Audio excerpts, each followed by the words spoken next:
Hello दोस्तों, good morning, good afternoon, good evening. जो आपका टाइम हो रहा है वो वाली विश रख लेना, बाकी वाली फेंक देना।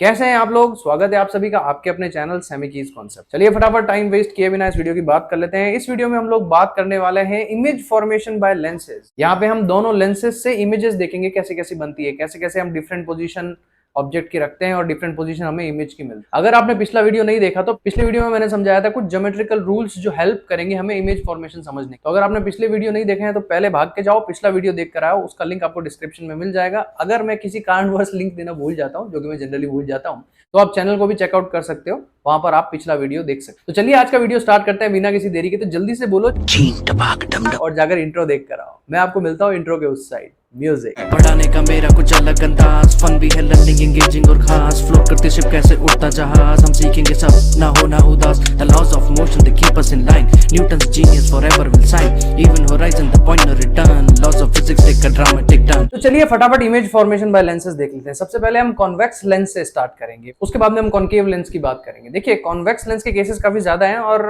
कंपैरेटिवली अगर देखा जाए तो कॉन्वेक्स लेंस की इंपॉर्टेंस हमारे डेली लाइफ में ज्यादा है कॉन्केव लेंस से, क्योंकि कॉन्वेक्स लेंस जो है वो काफी ज्यादा बारी रियल इमेजेस बनाता है।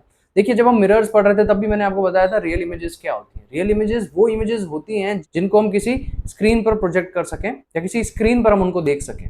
रियल इमेजेस की एक खास बात होती है कि रियल इमेजेस हमेशा इन्वर्टेड बनती हैं। रियल इमेज वहीं बनेगी जहां पर रेज ऑफ लाइट रिफ्रैक्शन के बाद रियली इंटरसेक्ट करें। अगर ऐसा लग रहा है कि वो वहां जाकर इंटरसेक्ट करेंगी बट वो रियली वहां पर जाकर इंटरसेक्ट नहीं कर रही हैं, तो उनको हम वर्चुअल इमेज कहेंगे।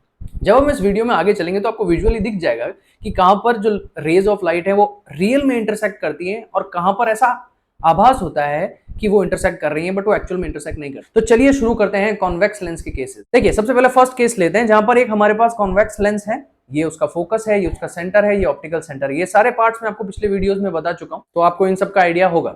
अब मैं यहां पर एक ऑब्जेक्ट लेता हूं और इस ऑब्जेक्ट को मैं रख देता हूं इन्फिनिटी पर, यानी कि वो लेंस से इनफाइनाइट डिस्टेंस पर दूर है। जब हम मिरर के केस पढ़ रहे थे तब मैंने आपको बताया था इनफाइनाइट डिस्टेंस का क्या मतलब होता है। देखिए कोई भी लाइट सोर्स जब वो लाइट एमिट करता है तो लाइट रेज इस तरह से डाइवर्ज होते हुए उससे निकलती है, लेकिन अगर हम सोर्स से थोड़ा दूर जाएं तो उनका जो डाइवर्जेंस होता है वो थोड़ा कम होता है।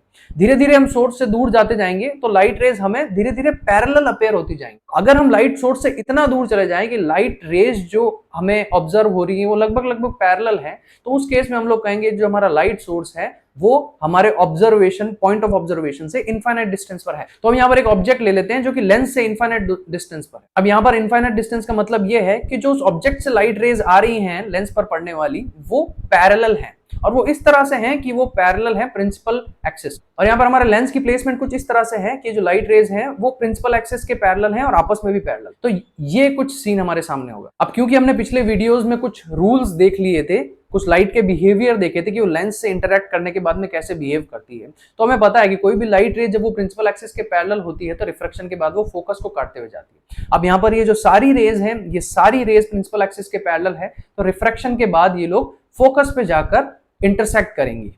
मैंने आपको इस वीडियो की स्टार्टिंग में बताया था कि रियल इमेज कब बनती है, जब लाइट रेज एक्चुअल में इंटरसेक्ट करती है। तो यहां पर आप देख सकते हैं कि रिफ्रैक्शन के बाद सारी लाइट रेज कहां पर इंटरसेक्ट कर रही हैं, फोकस पर इंटरसेक्ट कर रही हैं।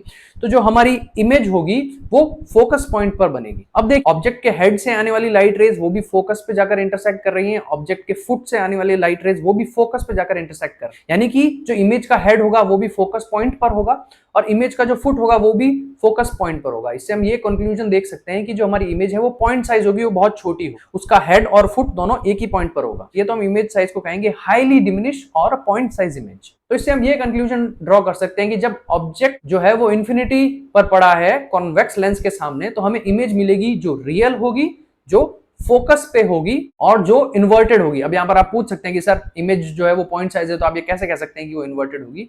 तो सारी जो रियल इमेजेस होती हैं वो इन्वर्टेड ही होती है। तो ये जो हमारी इमेज यहाँ पर हमें मिलेगी वो इन्वर्टेड मिलेगी, क्योंकि ये रियल इमेज है। इसको हम प्रोजेक्ट कर सकते हैं किसी स्क्रीन पर। अगर मैं यहाँ पर एक स्क्रीन लेकर जाऊं जो कि एक प्लेन पीस ऑफ पेपर हो सकता है, तो मुझे एक पॉइंट दिखाई देगा।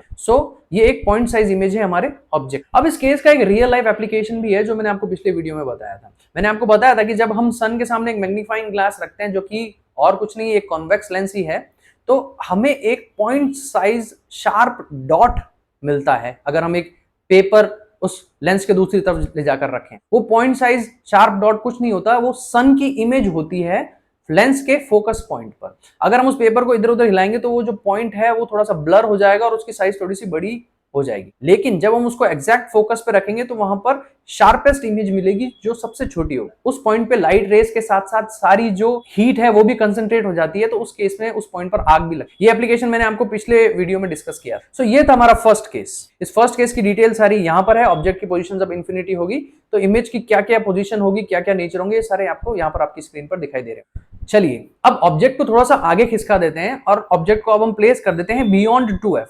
देखिए ऑब्जेक्ट यहां पर बियॉन्ड 2f है पर इंफिनिटी पर नहीं है। इस केस में जो हमारा ऑब्जेक्ट है कंसीडरेबली स्मॉलर डिस्टेंस पर है। तो चलिए दो लाइट रेज निकालते हैं जो कि ऑब्जेक्ट की हेड से होगी। पहली लाइट रे निकालते हैं जो कि ऑब्जेक्ट के हेड से प्रिंसिपल एक्सिस के पैरेलल लेंस से जाकर टकराएगी। हमें पता है इसके बाद क्या होगा, रिफ्रैक्शन के बाद ये जो लाइट रे है ये फोकस को काटते हुए ऐसे सीधी चली जाएगी।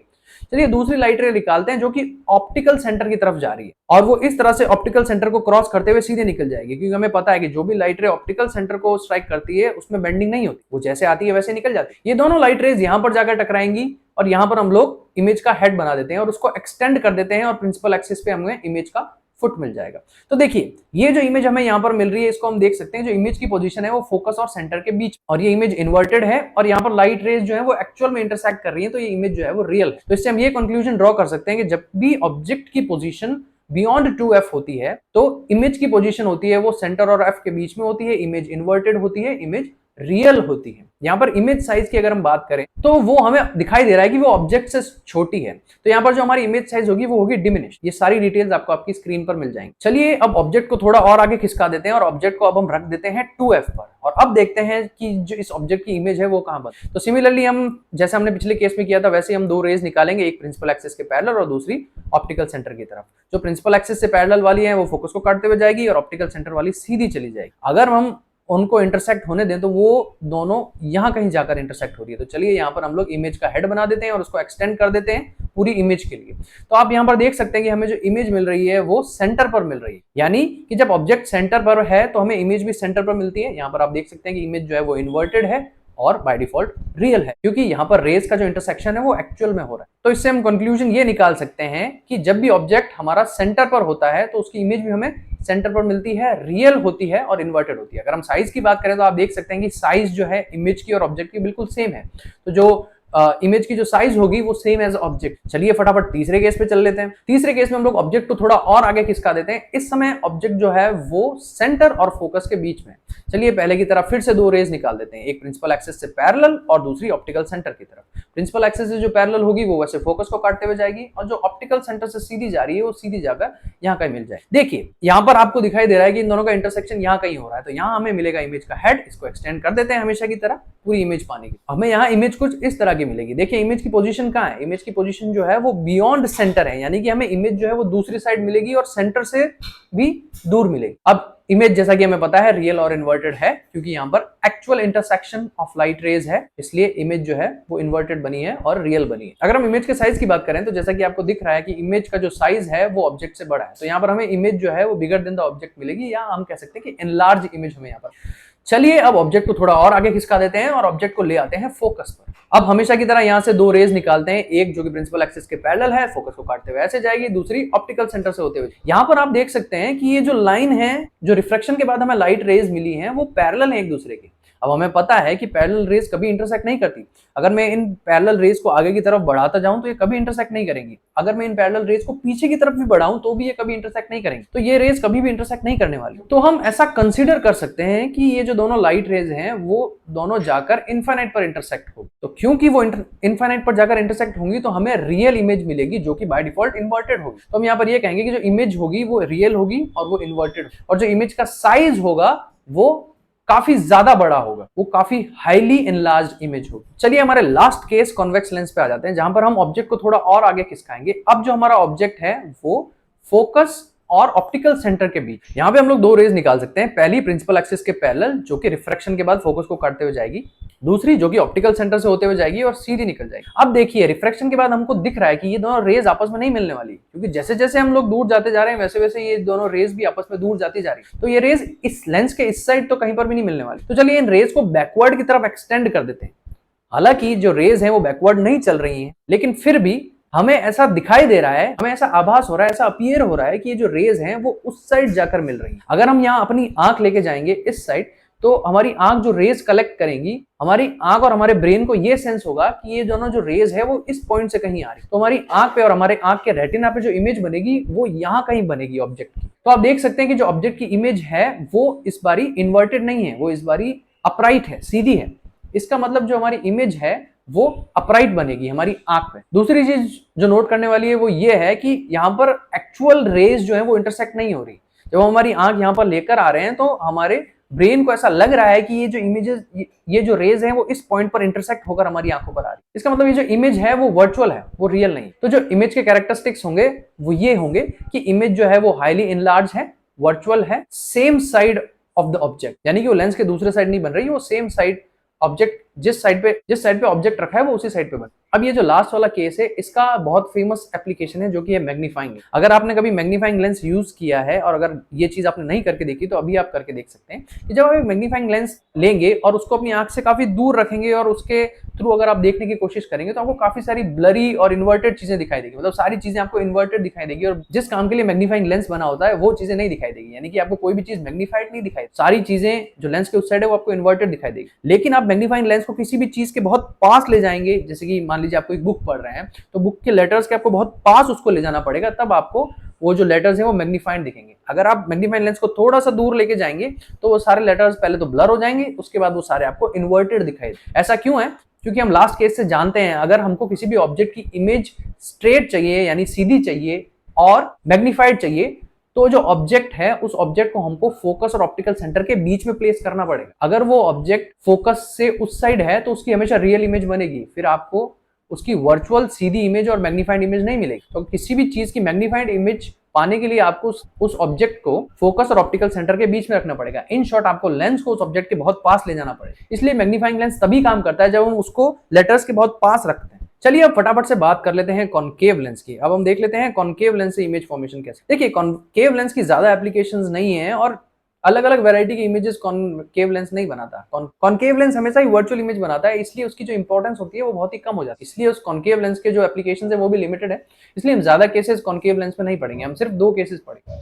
तो चलिए सबसे पहले ऑब्जेक्ट लेते हैं और उसको इन्फिनिटी पर रख देते हैं। अब हमें पता है कि जब ऑब्जेक्ट इन्फिनिटी पर है तो उससे निकलने वाली जो रेज होंगी वो प्रिंसिपल एक्सिस के पैरेलल होंगी और आपस में भी पैरेलल। तो चलिए 2 रेज निकाल देते हैं, एक हेड से और एक फुट से, दोनों जो है पैरेलल हैं। कॉनकेव लेंस से जैसे ही वो टकराएंगे हमें पता है रिफ्रैक्शन के बाद जो भी पैरेलल रेज ऑफ लाइट होती हैं जो कि प्रिंसिपल एक्सिस के पैरेलल है वो इस तरह से डाइवर्ज हो जाती हैं। अगर हम उनको पीछे की तरफ एक्सटेंड करें तो वो फोकस को काटते हुए दिख, तो ये दोनों रेज इस तरह से डाइवर्ज हो जाएंगी। अगर हम लोग उस साइड लेंस के जाएं तो हमें पता है कि ये कभी नहीं मिलने वाली, क्योंकि जितना आप लेंस से दूर जाओगे उतना ये रेज दूर जाती जाएंगी। तो चलिए इनको बैकवर्ड एक्सटेंड करते हैं और फोकस पे मिला दें, यानी कि ये जो दोनों रेज हैं ऐसा आभास हो रहा है कि ये फोकस पे जाकर इंटरसेक्ट कर रही है, तो हमें एक पॉइंट साइज इमेज मिलेंगी जो कि फोकस पे हो। यानी कि कंक्लूजन में ये ड्रॉ कर सकता हूं कि जब भी मैं कोई ऑब्जेक्ट लेकर जाऊं जो कि कॉनकेव लेंस से इनफाइनाइट डिस्टेंस पर कॉनकेव लेंस के सामने है, उससे जो इमेज हमें मिलेगी वो फोकस पे मिलेगी, पॉइंट साइज मिलेगी और वर्चुअल मिलेगी। वर्चुअल क्यों? क्योंकि यहाँ पर जो रेज हैं वो एक्चुअल में इंटरसेक्ट नहीं कर रही है, ऐसा अपीयरेंस हो रहा है, ऐसा आभास हो रहा है कि ये दोनों आपस में इंटरसेक्ट कर रही हैं। अब इस केस के अलावा बाकी किसी भी पोजीशन पर, यानी कि आप ऑब्जेक्ट को कहीं पर भी रख लो, आप उसको बियॉन्ड सेंटर रख लो, सेंटर पे रख लो, सेंटर और फोकस के बीच में रख लो, या कहीं पर भी रख लो, आपको जो इमेज मिलेगी वो एक ही जगह पर मिलती है। चलिए देख लेते हैं हमें वो इमेज कहां। चलिए यहाँ पर हम ऑब्जेक्ट ले लेते हैं और ऑब्जेक्ट को हम लोग फोकस और सेंटर के बीच में रख लेते हैं। चलिए 2 रेज निकालते हैं। पहली जो है वो प्रिंसिपल एक्सिस के पैरेलल, रिफ्रैक्शन के बाद वो फोकस से इस तरह से डाइवर्ज होती हुई दिखाई देगी। दूसरी जो रे है चलिए वो निकाल लेते हैं ऑप्टिकल सेंटर की तरफ, ऑप्टिकल सेंटर को क्रॉस करते हुए ऐसे सीधी चली जाए। अब हम यहाँ पर देख पा रहे हैं कि लेंस की दूसरी तरफ तो ये दोनों रेज कभी नहीं मिलने वाली, तो चलिए इन दोनों रेज को बैकवर्ड्स खींच लेते हैं। तो हम लोगों को दिख रहा है कि ये दोनों जो रेज है वो यहाँ पर कहीं जाकर, तो यहाँ पर चलिए हम इमेज का हेड बना देते हैं, क्योंकि जो रेज है हमारी वो ऑब्जेक्ट के हेड से आ रही है, तो रिफ्रैक्शन के बाद हमें इमेज का हेड मिले। अब चलिए इमेज को एक्सटेंड कर देते हैं प्रिंसिपल एक्सिस की तरफ ताकि हमें पूरी इमेज। तो यहाँ पर आप देख सकते हैं कि जो इमेज की पोजीशन है वो ऑप्टिकल सेंटर और फोकस के बीच में है, यानी कि आप ऑब्जेक्ट को कहीं पर भी रख लीजिए इन्फिनिटी के अलावा, हमें हमेशा जो इमेज मिलेगी कॉनकेव लेंस के केस में वो ऑप्टिकल सेंटर और फोकस के बीच में मिलेगी। इमेज का जो साइज होगा वो डिमिनिश होगा, यानी कि छोटा होगा ऑब्जेक्ट से, और जो इमेज होगी वो वर्चुअल होगी। यहाँ पर वर्चुअल क्यों है? क्योंकि हमें दिख रहा है कि यहाँ पर लाइट रेज का जो एक्चुअल इंटरसेक्शन है वो नहीं हो रहा है। तो दोस्तों ये सारे केसेस थे image formation lens. I hope आपको समझ में आ पाया अच्छे से। अगर फिर भी कोई डाउट रह जाता है तो कमेंट सेक्शन आपके लिए हमेशा खुला है। आप कुछ भी लिख सकते हैं, नहीं कुछ भी नहीं लिख सकते, आप अपना डाउट वहां पर लिख सकते हैं। कोई भी डाउट हो तो आप वहां पर लिख सकते हैं। मैं अपना इंस्टाग्राम डिस्क्रिप्शन में छोड़ दूंगा, आप मुझे डीएम भी कर सकते हैं। इतना ही, वीडियो काफी ज्यादा लंबा हो चुका है, इससे ज्यादा तुम सहन कर नहीं पाओगे। मैं तो बढ़ा दूंगा और तुम अनसब्सक्राइब कर दोगे, तो ठीक है, फिर इतना ही रखते हैं। नेक्स्ट वीडियो की अगर हम बात करें तो नेक्स्ट वीडियो में हम लोग पढ़ेंगे लेंस फॉर्मूला। हम कुछ फॉर्मूलाज पढ़ेंगे जो कि इंपॉर्टेंट है न्यूमेरिकल सॉल्व करने में।